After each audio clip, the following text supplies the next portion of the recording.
Hey guys, Latin speaking from Action Sports Physio and Shin. I hope you guys are doing great.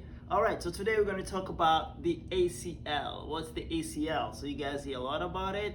Soccer players, basketball players, and volleyball players. Literally, people that do a lot of sports, jumping sports, skiing as well. So what happens at the ACL? So the ACL, as you see, is this ligament here.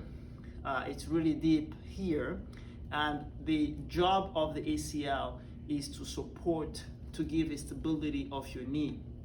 So if you have a torn ACL, literally what's going to happen is that you're going to have a lot of locking of your knee. And how do you know if you just had an ACL tear? Is that instantly as a tear happens, your knee just swells. It doesn't take two days to swell.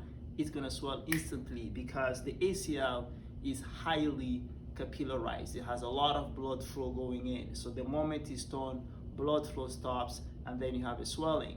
Compared to the meniscus, whereas when you have an injury at the meniscus, if I talk about the meniscus right here, what happens is your knee does not swell right away. It might take about 24 to 48 hours before it swells, and that's because your meniscus is not highly capillarized. There's not a lot of blood flow going to your meniscus, and that's why it takes longer to heal the meniscus than the ACL if you decide to do it conservatively. So the point is, if you don't have a full tear of your ACL, there's not gonna do any surgery. So the doctors will tell you, the orthopedic surgeons will tell you the only way they will do a surgery is if you have a total rupture. So what is a total rupture? It's basically your ACL has to be fully torn. Okay, so then you have athletes that they love training and they love doing their sports, but they only have a partial ACL tear. So the question now is, well, I don't want to tear it completely, so then what do I do? So the point of this exercise I'm going to show you is, if you have an ACL partial tear and you want to continue playing and maybe avoid surgery in the future. Okay, again, if surgery is an option, it has to be a fully tear. How do we know if you have a fully tear? Is through an MRI. Okay, perfect. So I'm going to show you a simple exercise that you can do at home. All you need is some unstable surfaces, and this is going to train your ACL.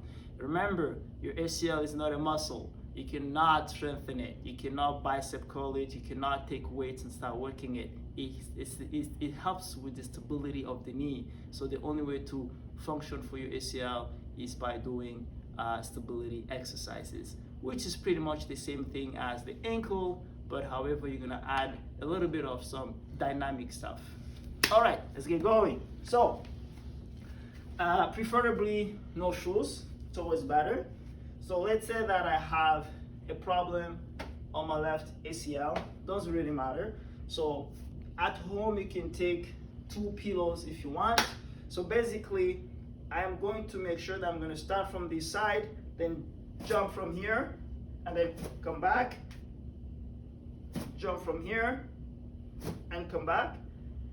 See how I'm leaning in my hip and not leaning in my knee. All right, so always make sure that you're leaning into your hip and not into your knee. All right,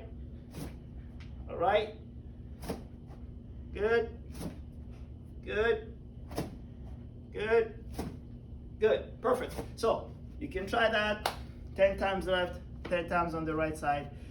If your pain gets worse, please call your physiotherapist, your local physiotherapist, and they'll be able to help you further.